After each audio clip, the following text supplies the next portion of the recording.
नमस्कार, मेरा नाम शेख आरिफ है। आप देख रहे हैं डेली टुडे न्यूज़। हमारे साथ जो प्रत्याशी हैं किसी परिचय के मोहताज नहीं हैं। वार्ड क्रमांक 7 है, कालिका नगर तिफरा से ये निर्दलीय चुनाव लड़ रहे हैं। पहले ये बीजेपी के पार्षद भी हुआ करते थे। इस बार इनको बीजेपी ने टिकट नहीं दिया है तो इन्होंने निर्दलीय चुनाव लड़ने का फैसला किया। हमारे साथ जितेंद्र भावे जी। सर, आपका बहुत बहुत धन्यवाद। धन्यवाद आपका भी। ऐसा क्या हो गया कि आपने इंडिपेंडेंट चुनाव लड़ने का फैसला किया पार्षद चुनाव में? अच्छा, नहीं, वो पार्षद चुनाव लड़ने की बात यह है कि मैं शुरू से 10वीं क्लास से सामाजिक कार्य करता हूँ और चौथी क्लास में जब मैं महापुरुषों की पुस्तकें पढ़ा तब से मुझे ऐसा लगा कि मुझे भी समाज के लिए कुछ करना चाहिए और निस्वार्थ। मैंने पुस्तकें पढ़ा तो निस्वार्थ लगा। बड़े बड़े महापुरुषों ने गरीबी काट के अपना जनता के लिए सेवा की, तो मैं क्यों नहीं कर सकता, ये मुझे बचपन से ललक रही। जब मैं 10वीं में होश संभाला और 10वीं में होश संभाला उस दिन से, वैसे 7वीं क्लास में भी मैं मॉनिटर रहा, मैं चौथी क्लास में भी मॉनिटर रहा, 10वीं क्लास में भी स्कूल का कैप्टन रहा और पूरे बच्चों ने मेरे को चुना था। उसके बाद में मैं 11वीं में भी उपशाला नायक रहा, 12वीं में भी साला नायक रहा। मतलब एजुकेशन में काफी आपका रुझान मेरा रहा रुझान बचपन से? रहा, हाँ, बचपन से मुझे, जब से महापुरुषों की पुस्तकें मैंने पढ़ी जी। और पुस्तकें पढ़ने के बाद मुझे ऐसा लगा कि मैं क्यों नहीं कर सकता, जब ये कर सकते तो मैं भी जन सेवा करूँगा। जीना तो हमको 50 साल 60 साल गवर्नमेंट ने जैसी एवरेज रिटायरमेंट माना है, 60 साल, मतलब 60 साल आदमी जिएगा ही जिएगा, तो हम मानते हैं 60 या 70 साल। लेकिन हमको 60 या 70 साल में हमें रहना है इस धरती पे, तो कोई ना कोई ऐसा काम करो कि किसी की, हमारी जो ज़िंदगी है या हमारा समय है या हमारा टैलेंट है, किसी के काम आ जाए, तो जो उनको खुशी मिलेगी वो उससे बढ़कर खुशी मुझे होगी कि मेरे कार्य से वो व्यक्ति दुखी नहीं सुखी हुआ। तो मुझे ऐसा लगेगा कि एक आदमी से सारे लोग, समाज में भी सुख का बदलाव आएगा। तो इस नाम से मैंने फिर राजनीति में प्रवेश किया। मैं राजनीति में प्रवेश किया, कॉलेज में भी मेरा वैसे ही रहा। अच्छा। कॉलेज में भी मैं जब एमए इंग्लिश कर रहा था उस समय मुझे वहाँ के लड़कों ने और लड़कियाँ ने निर्विरोध मेरा व्यवहार देख के या मेरे बातों से प्रभावित होकर, पता नहीं, निर्विरोध मुझे वहाँ का सचिव बनाए थे। एमए में क्या, एमए प्रीवियस में सचिव होता है और एमए फाइनल में अध्यक्ष होता है। तो वहाँ का निर्विरोध जितेंद्र भावे जी यानी सचिव बनेंगे और जितेंद्र भावे जी नहीं लड़ेंगे तो फिर हम चुनाव करेंगे। तो मुझे बड़ा अच्छा लगा, तो मुझे और समाज का काम करने का, मतलब मैं अच्छा काम करूंगा, लोगों की सेवा करूंगा, तो हो सके मुझे जन सेवा करने के लिए अच्छा पद मिले, मैं अच्छे पद में जाके जन सेवा कर सकूं। और नहीं भी मिलेगा पद तो समाज की सेवा तो मैं करूंगा, चाहे पार्षद बनूं या नेता बनूं या ना बनूं, ये मेरा उद्देश्य था साहब। भाभी जी, अगर आप चुनाव जीत के आते हैं तो क्या कार्य होगा आपका, क्या काम रहेगा? हाँ, ठीक बोल रहे हैं आप, अच्छा सवाल किए मेरे साथ। मैं जीत के आता हूँ, सबसे पहले तो मैं लोगों के पास जाऊँगा, उनको पूछूंगा आपकी पहली प्राथमिकता क्या है। और मैंने वार्ड में घूमा भी है और देखा भी है, वहाँ रोड नाली बराबर साफ़ नहीं होती, रोड नाली बराबर बना नहीं है, टूटा फूटा रोड है, उसी में लोग चलते हैं, गिरते हैं, हपटते हैं। तो और पानी की बहुत समस्या है, रोड ना, बिजली भी नहीं रही थी बराबर, कई खंभों में लाइट नहीं लगी है। तो वो सारी सुविधा मैं वो जनता को देना चाहता हूँ। उनका रोड बनाऊंगा बढ़िया, जहाँ जहाँ रोड नहीं है, जहाँ जहाँ बिजली नहीं है उस बिजली पर मैं लगवाऊंगा, और जहाँ पे नालियाँ नहीं हो नालियाँ बनवाऊंगा, जहाँ पे पानी की व्यवस्था नहीं, मूलभूत पानी की व्यवस्था बहुत है इस त्रिपुरा में, बहुत बड़ी समस्या है। तो सबसे पहले तो मैं चाहता हूँ कि ये 2-2 3-3 तालाब है, उस तालाबों में जो सूखा होगा उस तालाबों में पानी भरने की कोशिश करूँगा और उस पानी के माध्यम से लोगों के जो टेला नल वगैरह है उसमें जल स्रोत बनाने की कोशिश करूँगा और लोगों को इस पानी की समस्या से दूर रखूँगा, पानी की समस्या हल करूँगा, रोड नाली की समस्या हल करूँगा, बिजली की समस्या हल करूँगा और लोगों के हर सुख दुख में मैं साथ में रहूँगा। जो जो उनमें दुख आएगा या जो जो मेरा काम है या जो जो जनता की जो काम है और मुझे बताते हैं कि भावे जी आपको ये काम करना है, तो मैं उस काम में खरा उतरने की कोशिश करूँगा और दिल जान लगा दूंगा कि उनके काम को उसके अंजाम तक पहुँचाने की और उस समस्या से हल करने की कोशिश मैं एनी टाइम करूँगा। ये मेरा पहला प्राथमिकता पार्षद बनने पे रहेगा। चलिए भाभी जी, एक और सवाल है कि हाँ। आप लगभग 20-25 सालों से हाँ। बीजेपी के एक सक्रिय कार्यकर्ता के रूप में रहे हैं। जी। आप पूर्व पार्षद भी रहे हैं। जी जी। वार्ड क्रमांक 7 से। 7 से पहले वार्ड क्रमांक 5 था, नगर पालिका थी। जी। जी फिर परिसीमन के बाद ये 7 में आ गया। जी। जी। ऐसा क्या हो गया कि बीजेपी ने आपको इस बार टिकट देना जरूरी नहीं समझा? हाँ। तो आपको कहीं ना कहीं अंदर से पीड़ा तो हुआ होगा। नहीं, मैं किसी प्रकार की मेरे मन में सिनक तो नहीं रही थी और मैं वो छोटे छोटे बातों को नज़रअंदाज करता हूँ, लेकिन मैं एक पार्टी का 25 साल का कार्यकर्ता होने के नाते क्योंकि सब लोग अपना अपना दायित्व देते हैं और अपना अपना अधिकार जताते हैं। तो मैंने भी अपना अधिकार जताया कि मैं पूर्व पार्षद हूँ, और मैं पार्षद नहीं था तो भी जनता का काम किया, अपने वार्ड का काम किया वर्तमान में, और अभी कर भी रहा हूँ। और पार्षद था तब तो मैंने इतना विकास किया कि सबसे ज़्यादा मतों से जीतने वाला पार्षद जितेन भावे। सब पार्षदों में पढ़ा लिखा जितेन भावे, और सबसे ज़्यादा विकास करने वाला जितेन भावे। नगर पालिका तिपरा, वार्ड क्रमांक डॉक्टर अंबेडकर, वार्ड क्रमांक 5 नगर पालिका तिपरा का ये मेरा था। और पूरे नगर पालिका तिपरा ही नहीं बल्कि पूरे तिपरा जितने हमारे वार्ड है और तिपरा की जनता है, सब में मैंने कुछ ना कुछ छाप छोड़ी है। तो मुझे ऐसा लगा कि इस बार जो नगर निगम के चुनाव चल रहे हैं, तो मैं भी, मेरा अधिकार बनता है, हर व्यक्ति का अधिकार बनता है कि मैं पार्षद बनूं, महापौर बनूं, विधायक बनूं, सांसद बनूं, मंत्री बनूं, प्रधानमंत्री बनूं, है ना। तो मुझे भी लगा कि मैं जनता की सेवा तो बिना पार्षद रहे मैं कर सकता हूं।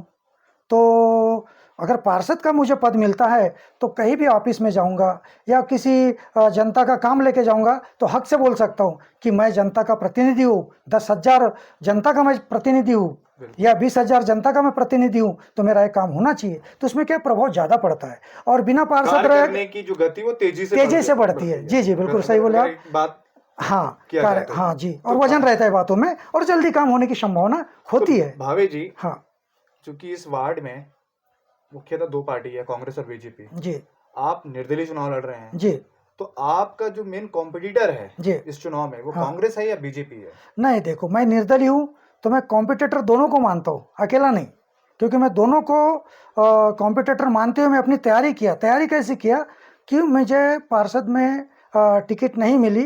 अब वो पता नहीं भाजपा ने क्या सोचा, मुझे ऐसा लगता है कि मतदाता के आधार पे दिया टिकट, कि सिटिंग पार्षद है इसके नाम से दिया टिकट, क्योंकि वो नगर पालिका का लेडीज थी पहले उसी परिवार की, और उसके बाद में फिर उसके पति को मिला है। तो हो सकता है सिटिंग पार्षद के नाम से दिया गया हो, और ये भी हो सकता है कि कांग्रेस का प्रतिनिधि जो पार्षद प्रत्याशी है वो भी बस्ती का है, और भाजपा का भी पार्षद प्रत्याशी जो है वो भी बस्ती का रहेगा, तो रिजल्ट हमारा अच्छा पॉजिटिव आएगा, ऐसा उनका अनुमान होगा। और मुझे भी लगता है इसलिए उन्होंने दिया होगा। मुझे पार्टी से कोई नाराज़गी नहीं है, लेकिन मैं नहीं लड़ रहा था चुनाव। लेकिन जनता जब 28 तारीख को 3 बजे मतलब फार्म नामांकन भरने की समय था, तो मैंने 27 तारीख तक मैंने कोई कदम नहीं उठाया था।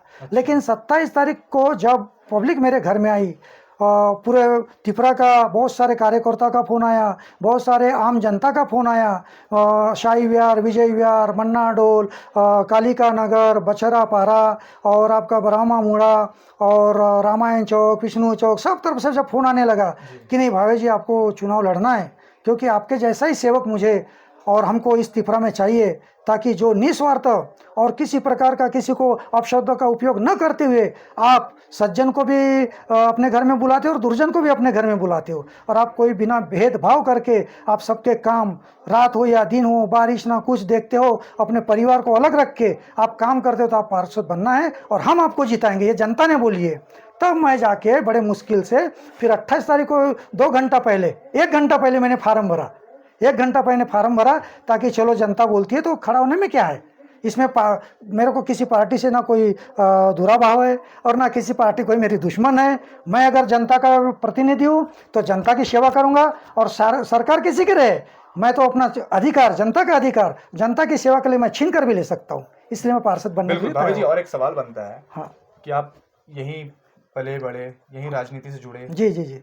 अभी आपको वार्ड नंबर 7 पे हाँ सबसे मेन जो खामियां जी। हैं वो क्या नजर आती कि अगर मैं पार्षद चुनाव जीत के मैं आता हूँ नगर निगम में, जी जी जी। तो फर्स्ट प्रायोरिटी मेरे लिए हाँ। क्या होगा कि मुझे क्या काम में सबसे ज्यादा ध्यान देना है? बहुत अच्छा सवाल पूछे।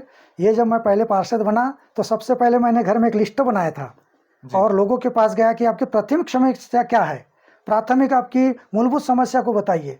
सबके पास मैं गया था और घर में भी मैंने बनाया। जब मैं वार्ड में घूमा तो मुझे लगा यहाँ पानी की मूलभूत समस्या है, नाली का पानी निकासी की मूलभूत समस्या है, लोगों को सुरक्षा नहीं मिल रहा है, माताओं बहनों को असामाजिक तत्वों के द्वारा उनको भय बना रहता है, वार्ड का जो साफ सफाई, वार्ड का विकास, बच्चों का विकास, बच्चों को किसी भी योजना का लाभ देना, वहाँ के मतदाताओं को सरकारी योजना का लाभ देना, इसके लिए तत्पर और इसके लिए काम करने के लिए मुझे अच्छा शौक लगेगा और मुझे बड़ा शौक है, इसलिए मैंने ये पार्षदगिरी चुना हूँ और पार्षद के लिए खड़ा हूँ। तो आप कितने मतलब कॉन्फिडेंस में हैं कि आप इस वार्ड से इस बार अपना झंडा गाड़ेंगे, परचम लहराएंगे इस चुनाव में? हाँ बिल्कुल, क्यों नहीं, कि मैं जिस समय बीजेपी कार्यकर्ता रहा, आज 25 साल से कार्यकर्ता हूँ जी। और मैंने इस वार्ड में मैंने मेरे पूर्वजों की पार्टी कांग्रेस उसको छोड़ा, मेरे समाज की पार्टी बीएसपी उसको छोड़ा और और उसके बाद मैंने सबको छोड़ के मैंने यहाँ बीजेपी का झंडा गाड़ा और मैंने ही बीजेपी को यह झंडा गाड़ के पूरे मतदाता को मैंने अपने तरफ आकर्षित किया और मैंने चुनाव भी जीता जी। इसलिए मैं चाहता हूं कि मुझे पूरा विश्वास है कि मैं इस वार्ड से अच्छे मतों से चुनाव जीतूंगा, क्योंकि जनता का प्यार मेरे साथ है, एक एक महिलाओं का प्यार मेरे साथ है। अभी आप कैंपेनिंग कर रहे हैं जी क्योंकि आप इंडिपेंडेंट लड़ रहे हैं, तो थोड़ा थोड़ा कहा जाए कि आपका जो मेहनत है वो निर्दलीय प्रत्याशियों का थोड़ा ज्यादा बढ़ जाता है, ताकि जी लोगों के बीच जाके बताना कि जी भाई जी जी आपका हाँ चुनाव चिन्ह क्या है। जी तो वैसे में क्या पब्लिक समझ रहा है कि भाई आपका चुनाव जो चिन्ह है वो अब कमल नहीं हो कि अब सिलाई मशीन हो गया हाँ है? जी जी जी जी जी तो इसको लेके पब्लिक भी जब क्या जा रहे हैं, क्या उनको बता रहे हैं, क्या उनसे समझने की कोशिश कर रहे हैं कि भाई आप मुझे वोट करो तो मैं ये काम करूंगा? कैसा हाँ रह रहा है ये चुनावी आपका जो अभी जो सफर जो चल रहा है इन माहौल में, चुनावी माहौल में क्या लग रहा है कि पॉजिटिविटी क्या मिल रही है आपको जनता के हाँ, तरफ से? मुझे ये लग रहा है क्योंकि पुराने पार्षद जो रहे हैं, जनता जैसा मुझे बोली और मैंने भी आंखों से देखा, उनका कार्यकाल समाधान पूर्वक नहीं रहा। मैं मानता हूँ कि 100% में 100% काम किसी के भी नहीं होते, लेकिन कम से कम 50% तो होना चाहिए, 60% तो होना चाहिए, क्योंकि जनता अगर पार्षद चुनती है, जनता मुख्यमंत्री चुनती है, जनता प्रधानमंत्री चुनती है, तो हर प्रधानमंत्री का दायित्व होता है कि मेरे देश में कोई भूखा ना सोए, कोई नंगा ना सोए, कोई अशिक्षित ना रहे, शिक्षा सस्ती हो, वो रोड नाली अच्छी रहे उनके इसमें, उसका रोड अच्छा रहे, उनका स्वास्थ्य अच्छा रहे, वहाँ की रोजगार अच्छी रहे, वहाँ के उद्योग धंधे अच्छे रहे और जनता को किसी भी प्रकार का दुख ना रहे, ये प्रधानमंत्री का होता है। ठीक उसी प्रकार मुख्यमंत्री का भी होता है कि मेरे प्रदेश में किसी प्रकार के कोई भूखा ना सोए, नंगा ना सोए, अशिक्षित ना रहे, स्वास्थ्य लाभ अच्छा मिले, सस्ता मिले, शिक्षा अच्छा मिले, सस्ती मिले और सबका जन कल्याण के काम हो, ताकि सरकार का भी नाम हो, ये उसका काम होता है। लेकिन वैसे ही पार्षद का है कि पार्षद अगर वार्ड से खड़ा होता है, और मैं भी पार्षद के लिए आज खड़ा हूँ, तो उसी लिए खड़ा हूँ कि मैं भी चाहता हूँ कि मेरे जनता को किसी प्रकार का दुख न हो। जो पार्षद के दायरे में, गवर्नमेंट के गाइडलाइन में जो मेरे अंतर्गत काम आते हैं, वो काम मैं जनता को बोलता हूँ जाके कि आप मुझे वोट जिताइए, मैं जितेंद्र भावे हूँ और मैं निर्दलीय प्रत्याशी हूँ और मैं आपका काम अच्छे से करूँगा, क्योंकि मैंने पहले भी पूर्व पार्षद रहने के बावजूद मैंने अच्छे अच्छे काम किया, पार्षद रहने के बावजूद भी किसी प्रकार का अपने जनता को दुख नहीं होने दिया। और वैसा ही अभी भी मैं अब नगर निगम बन गया, बड़ा दायरा है, फिर भी मैं वैसा ही काम करूंगा जैसा पूर्व पार्षद रहा था और अभी भी मैं वैसा ही काम करूंगा और मैं जो मेरे कॉम्पिटिटर पार्षद है उनसे हटके मैं काम करूंगा। और आपको विश्वास दिलाता हूं, अगर मैं आपका काम नहीं करूंगा या मैं जीतूंगा या नहीं जीतूंगा बात की बात है, लेकिन आपका प्यार मिल रहा है तो मैं जीतूंगा, मुझे विश्वास है। क्योंकि जब मैं जिस गलियों में जाता हूँ वार्ड की, उस गलियों में मुझे भरपूर प्यार मिल रहा है और इसलिए मैं उनको बोलता हूँ कि मेरे सिलाई छाप में, मैं सिलाई छाप से खड़ा हूँ। पूर्व पार्षद पहले कमल छाप से था, लेकिन अब मैं सिलाई छाप में हूँ। मेरे सिलाई छाप मशीन में आप वोट दीजिए और अच्छे से अच्छा अपने वार्ड का विकास कीजिए। मैं आपके विकास के लिए खरा उतरूँगा, आपकी हर समस्या की हल करने के लिए मैं अपनी जी जान लगा दूंगा, ये बोल के उनसे मैं वोट मांगता हूँ। और मुझे निस्वार्थ, मैं ना किसी को किसी प्रकार की लालच देता हूँ, ना किसी प्रकार का कोई प्रलोभन देता हूँ। मैं जो यथार्थ में मैं अपने जीवन में काम किया वो भी मैं मरते दम तक राजनीति में रहूँगा और मरते दम तक मैं जनता की सेवा करूँगा, ये मेरा उद्देश्य है। इसलिए मेरे पार्षद बनने के लिए मैं लोगों के पास जाता हूँ। मेरा छाप है सिलाई मशीन, मैं निर्दलीय खड़ा हूँ, स्वतंत्र खड़ा हूँ। बस आप लोगों का प्यार चाहिए और अपने वार्ड का विकास चाहिए तो मुझे जिताइए, ये बात करते हुए पब्लिक से मैं वोट मांगता हूँ। और मुझे विश्वास है कि पब्लिक बोल रही है, मुझे वादा भी कर रही है। हम अब दोनों का चेहरा देख लिए, अब तीसरा चेहरा जितेंद्र भावे को देखेंगे और उसको आजमाएंगे और इस बार जितेंद्र भावे ने काम किया तो अगली बार उनको निर्विरोध चुनेंगे, जनता बोल रही है। अच्छा भावे जी, और एक सबसे बड़ा सवाल है, हाँ और ये हम सबसे जुड़ा हुआ सवाल है जी जी कि जैसा तिफरा की बात करें या दुंदन की बात करें, जी वार्ड क्रमांक 7 की बात करें, जी यहाँ पर लोग जो हैं एजुकेशन में कम ध्यान दे रहे हैं, जी लोग नशे में ज़्यादा इन्वॉल्वमेंट हो रहे हैं। तो जी जी एज अ पार्षद अगर आप चुनाव जीत के आते हैं हाँ तो सबसे पहले इनके लिए भी कुछ कार्य किया जाए कि उनको मुख्य धारा से जोड़ा जाए, उनको एक बिल्कुल। रोजगार के एक अवसर कराया जाए। जी। इसमें आप क्या कहना चाहते हैं? हाँ, मैं यही बात बोलता हूँ। मैं जब मीटिंगें लेता हूँ, लोगों के साथ जुड़ता हूँ, तो मैंने उनको यहाँ तक बोला कि देखिए, जब तक आप पढ़ोगे नहीं, तब तक आप लड़ोगे नहीं। और महापुरुषों ने भी कहा है कि हमारे डॉक्टर बाबा साहब अम्बेडकर ने कहा, इसके पूर्व और बड़े-बड़े महापुरुष उन्होंने भी कहा कि शिक्षित बनो, संगठित रहो और संघर्ष करो। संघर्ष का किसके लिए? अपने अधिकार के लिए। संगठित किसके लिए? आपके अच्छे विचारों का संगठन के साथ। और शिक्षित इसलिए कि अच्छे शिक्षित बनोगे तो आपका शिक्षा का जो संगठन है मजबूत होगा, और शिक्षा का संगठन मजबूत होगा तो आपकी हर समस्या के लिए संघर्ष करोगे। संघर्ष का मतलब लाठी लेना नहीं, और संघर्ष का मतलब किसी को मारना नहीं, आपके समस्याओं को ही मारना और उस समस्या से बाहर निकल के लोगों को सुई दे देना, ये है।